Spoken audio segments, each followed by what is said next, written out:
दोस्तों नमस्कार, मैं विनोद शर्मा नोएडा खबर.com से।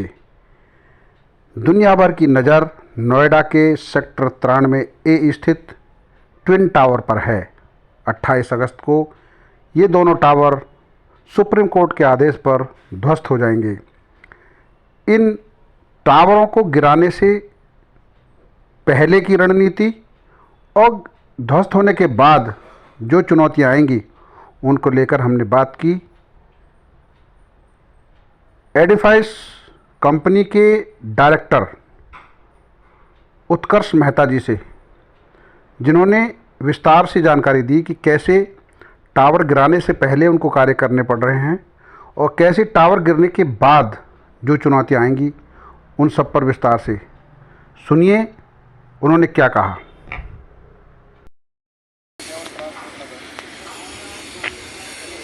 ट्विन टावर को गिराने की तैयारी शुरू हो गई है। 28 अगस्त को इसको गिराया जाना है। संस्था एडवाइस के निदेशक हमारे साथ हैं। थोड़ा सा इसकी जो प्री प्लानिंग और पोस्ट प्लानिंग जो भी होगा उसके बारे में हमारे दर्शकों को बताइए। प्लानिंग में आज भी फ्लोर टू फ्लोर कनेक्शंस चालू है जी। एक्सप्लोजिव्स टोटली डिप्लॉय हो चुके हैं। हर एक होल में एक्सप्लोजिव चार्ज हो चुके हैं जी। अभी फ्लोर से फ्लोर कनेक्शन हम लोग कर रहे हैं। तो कल से ये प्रक्रिया चालू हुई है जी। और आज शाम तक मोरलेस हो जाएगी या तो लेटेस्ट कल दोपहर तक हो जाएगी। वंस दिस इज डन, इसके बाद जो एक फाइनल चेक रहेगा वो फ्राइडे होगा जी। Saturday still there will be a pre final check for the last day. Last day हम लोग 12 बजे के बाद इसका final connection from the building to the point of blast, मतलब जहाँ से बटन दबेगा जी, वो कनेक्शन 12 बजे के बाद 28 तारीख को होगा। उसके अलावा जो जो प्रिपरेशन सबको ग्राउंड पे करने थे वो हर कुछ प्रिपरेशन हो चुके हैं जी। फॉर इम्पैक्ट कुशन्स बनाने हैं, कंटेनर्स लगाने हैं। हाँ, हमने पर्दे जो हमें लग रहे हैं बाजू के 7 बिल्डिंग्स में, एक इसमें और एमरल्ड में, वो हमने लूजली अभी फिट की है ताकि लास्ट 2 दिन में उसको टाइट फिट करके उसको कम्प्लीटली कवर कर देंगे। ये डस्ट पर्पस के लिए है जी। 25 तारीख से वाइब्रेशन मॉनिटरिंग के जो जो इक्विपमेंट्स है वो चारों तरफ लगने चालू हो जाएंगे 25 से 27 तक। इसके अलावा मेजर एक्टिविटी हमारी आजकल जो चल रही है वो पुलिस पर्सपेक्टिव से चल रही है। पुलिस डिप्लॉयमेंट कहाँ होगी, कैसे होगी, क्यों होगी, वो हमारा डिस्कशन चालू है जी। जैसे आज कमिश्नर सर विजिट पे है साइट के to take a complete review कि ऐसे प्लानिंग हुआ है, क्या हुआ है, कुछ और कुछ उस पर ऐड कर सकते हैं। सो ये एक और एक एक्टिविटी आज हम लोग कर रहे हैं। इनफैक्ट पुलिस और ट्रैफिक दोनों साथ में आज हम लोग का जॉइंट मीटिंग है जी साइट पे। सो वो हो रहा है। कल सीओ मैडम खुद जायज़ा करने 10:30 बजे आ रहे हैं। सो और तभी ऑल स्टेक होल्डर्स की मीटिंग, फाइनल मीटिंग रखी है।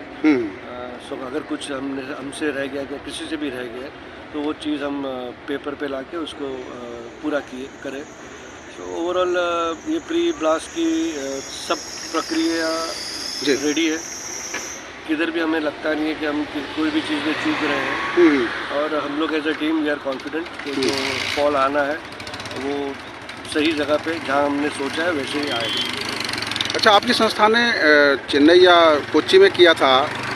लोकेशन की दृष्टि से यहाँ में और वहाँ में क्या अंतर है? काफ़ी अंतर थे। वहाँ जो सराउंडिंग में पानी था लोकल, वहाँ वाटर बॉडीज बोलते हैं उनको जी। अभी वहाँ एक लिमिटेशन था कि वहाँ भी कोई डेब्रिस अंदर पानी में नहीं जानी चाहिए। सो वो वहाँ का एक लिमिटेशन था। बाजू में रिजॉर्ट्स थे, बड़े बड़े रिजॉर्ट्स थे। फिर एक टावर के बाजू में 20 मंजिली बिल्डिंग भी थी। सो वहाँ के चैलेंजेस अलग थे, यहाँ के चैलेंजेस पूरे अलग हैं। बट हमें जो इनिशियल चैलेंजेस देख के हमने ये डिसाइड किया कि हम ये प्रोजेक्ट करेंगे जी। सो वी आर मिटिगेटेड सबकी चैलेंजेस, जो भी चैलेंजेस यहाँ है। गैस पाइपलाइन अंडरग्राउंड है, 9 मीटर पे एस्टर 2 एस्टर 3 है, उसको हम कम्प्लीटली मिटिगेट करके हम लोग चल रहे हैं। And we are confident. हमने रेसिडेंट्स को भी बोला है कि please be rest assured, nothing is going to happen to any of your property. आप जस्ट बैठ के ये एक वन टाइम इवेंट है, वो टीवी हो या जिधर भी आएगा वहाँ देखिए। And then you can come back by 5 बजे के आसपास। They can we be able to come back home, उनके खुद के घर पे वापस आ पाएंगे। अच्छा, जैसे स्ट्रक्चरल ऑडिट की बात हो रही है कि कंपन जो ब्लास्ट होगा उससे पहले जो यहाँ आसपास में बिल्डिंग है उनके स्ट्रक्चरल ऑडिट की बात हुई थी, तो क्या कुछ उस पर हुआ है या? जी बिल्कुल, सुपरटेक ने ये स्ट्रक्चरल ऑडिट पूरा कर चुके हैं। हाँ सीबीआई को सबमिट कर चुके हैं। बेस्ड ऑन दैट रिपोर्ट्स जो भी स्ट्रेंथनिंग करना है जी, एज पर सीबीआई वो हो रहा है कंप्लीट, और 25 तारीख की डेडलाइन दी गई है सुपरटेक को कि उसके पहले वो हो जाना चाहिए। उसके अलावा स्ट्रेंथनिंग के अलावा as a secondary safety measure उन्होंने प्रॉपिंग सजेस्ट किया है सीबीआई ने, जो सुपरटेक वो भी कर रहा है अभी ऑन फील्ड। सो ये सब एक्टिविटीज़ बाय 25 कंप्लीट हो जाएगी। सीबीआई की पूरी टीम 25 से यहाँ तैनात हो जाएगी, बिकॉज हम लोग जॉइंटली काफ़ी कुछ स्टडी कर रहे हैं प्रोजेक्ट को in various terms, like acceleration क्या होगा, बिल्डिंग का नीचे आने के टाइम कितना लगेगा, वो सब स्टडीज़ करने के लिए हम लोग जॉइंटली 25 से 28 तक सब साथ में रहेंगे। और वील मेक श्योर दैट जो हमने डिसाइड किया है वो एग्जैक्टली वैसे होगा। देश के इतिहास में शायद ये सबसे ऊंची बिल्डिंग है जो जिस पर ये पहली बार ब्लास्ट लगाकर इसको ध्वस्त किया जा रहा है, और आसपास में आबादी की पूरी रेंज है, तो कंपन का असर कितने एरिया में पड़ेगा जो आपका अंदाज़ा है? सर कंपन के लिए हमने बहुत कुछ स्टडी कर चुके हैं। इनफैक्ट हमने एक थर्ड पार्टी से प्रेडिक्शंस बोलते हैं हम लोग को, vibration predictions with respect to ये कितना मास है, ये कितने जल्दी नीचे आएगा, वो सब डेटा इनपुट्स दे के ये फाइनली रिपोर्ट जनरेट हुई थी। और उस रिपोर्ट के देखते आप उसमें से समझ में आता है कि ये वाइब्रेशंस तकरीबन मैक्सिमम वाइब्रेशंस जो एक्सपेक्ट कर रहे हैं वो 34 mm पर सेकेंड है, और मिनिमम तो काफ़ी 2 mm पर सेकेंड है। इसके रेंज में ये रेंज 0 से लेके 50 मीटर मतलब जैसे जैसे आप दूर जाते जाओगे वाइब्रेशंस वैसे वैसे कम होते जाएंगे। अच्छा, ये प्रेडिक्शंस था विदाउट एनी फैसिलिटी फॉर, हमने लाइक जैसे नीचे इम्पैक्ट क्वेश्चंस लगाए जी, उसका निगेट नहीं किया है वाइब्रेशंस में रिपोर्ट में। सो वो अगर डालते हैं तो ये जो वाइब्रेशन जनरेट होने वाले हैं वो काफ़ी कम लेवल्स के होंगे। और ये भी श्योर है कि सिंस ये सिटी अपने सिस्मिक जोन 4 में आती है, सो जो अर्थक्वेक के जो वाइब्रेशंस होने चाहिए क्या आप झेलते हो जो ये हर साल 1.5 साल 2 साल में एक बार, उससे ये बहुत कम होंगे, जिससे लोगों को समझ में भी नहीं आएगा कि वाइब्रेशन हुआ। बट स्टिल जो भी उसके लिए हमको डिज़ाइंस में हमने जो भी चेंजेस लाने पड़े फॉर रिड्यूसिंग वाइब्रेशन, जब हम बोलते हैं वो वाटरफॉल इम्प्लोजन है। वाटरफॉल का मतलब है कि पूरा स्लैब एक के ऊपर एक नीचे एक साथ नहीं आएगा, तब तकरीबन 6 से 7 सेकंड में बिल्डिंग नीचे आ रही है, और एक पॉइंट पहले नीचे आएगा फर्स्ट सेकंड पे, और लास्ट पॉइंट 7वें सेकंड पे नीचे आएगा। सो धीरे धीरे करके ज़मीन को इम्पैक्ट करेगा। सो ये एक डिज़ाइन का एक पहलू है जिससे हम वाइब्रेशंस को और मिनिमाइज कर रहे हैं। सो काफ़ी इम्पैक्ट क्वेश्चन लगाए, ग्राउंड पे लगाए, पूरा बेसमेंट इम्पैक्ट क्वेश्चन से भरा हुआ है। सो ये सब करने के बाद we don't see anything can go wrong, कि कुछ भी होना चाहिए। अच्छा, कितना मलबा निकलेगा इसमें से जो अंदाज़ा है आपका? और 25,000 टन से लेकर 30,000 टन तक निकलेगा, क्योंकि यहाँ 2 बेसमेंट्स भी है, उसको खड्डा छोड़ नहीं सकते, तो हमको बेसमेंट्स भी भरने पड़ेंगे जी। सो उसको छोड़ के बाहर जो मलबा जाएगा तकरीबन 25,000 टन के आसपास जाना चाहिए। पोस्ट अगर हम बात करें ध्वस्त होने के बाद क्या क्या चुनौतियाँ रहेंगी आपके साथ? चुनौतियाँ रेसिडेंट्स को थोड़ा आवाज़ फेस करना पड़ेगा, क्योंकि यहाँ एक्सकेवेटर्स चलेंगे। सो हम ऑलरेडी उनसे डिस्कशंस में है कि कुछ टाइम ऐसा डिसाइड करें कि उनको कुछ आराम करना हो, तो हम वो टाइम पे आवाज़ ना करें, वो टाइम पे वही एक्टिविटी हो जहाँ आवाज़ ना हो। बैरिकेड करने वाले चारों साइड से प्लॉट को, सो वो एक उनके लिए थोड़ा सहूलियत बन जाएगा। इसमें मैं एक ही बोल सकता हूँ, हमको जितना रेसिडेंट्स सपोर्ट करेंगे उतना हम यहाँ से जल्दी काम करके निकल सकते हैं। जितना हम दिक्कत क्रिएट करेंगे उतना काम को टाइम लगेगा, उतनी परेशानियाँ उनको ही झेलनी है।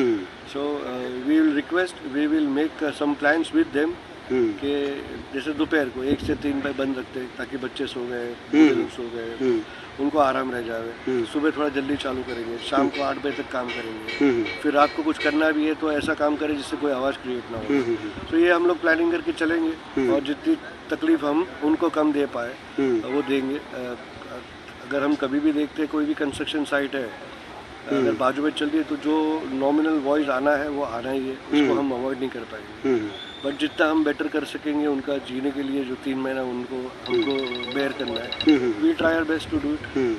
तो जो ये मलबा गिरेगा जिसको कहाँ, इसके लिए साइट तय हो गई है? यहाँ अभी वो प्लानिंग अभी अंडर प्लानिंग है कि कहाँ डिस्पोज करना है, बिकॉज ये CND वेस्ट रूल्स 2016 के हिसाब से it has to be dispose scientifically. इसमें हमको पोल्यूशन बोर्ड से प्रवीण सर है, वो काफ़ी सपोर्ट और डायरेक्शंस हमको समझा रहे हैं, सिखा रहे हैं कैसे कर सकते हैं, क्या बेस्ट कर सकते हैं with whatever facilities we have in Noida city.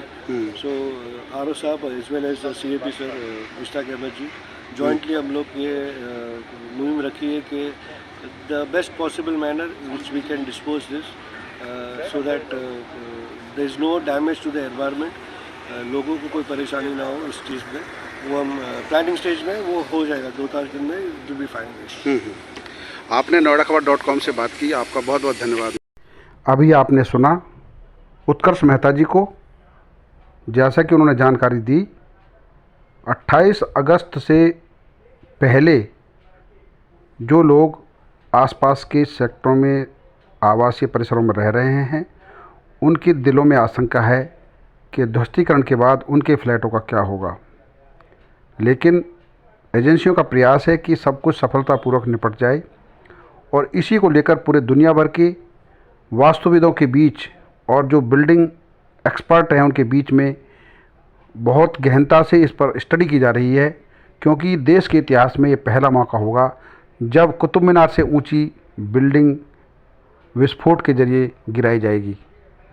इस खबर को आप देखिए और हमारे noidakhbar.com को सब्सक्राइब कीजिए, लाइक कीजिए, कमेंट कीजिए आपको ये रिपोर्ट कैसी लगी और हमारा उत्साह बढ़ाइए। नमस्कार।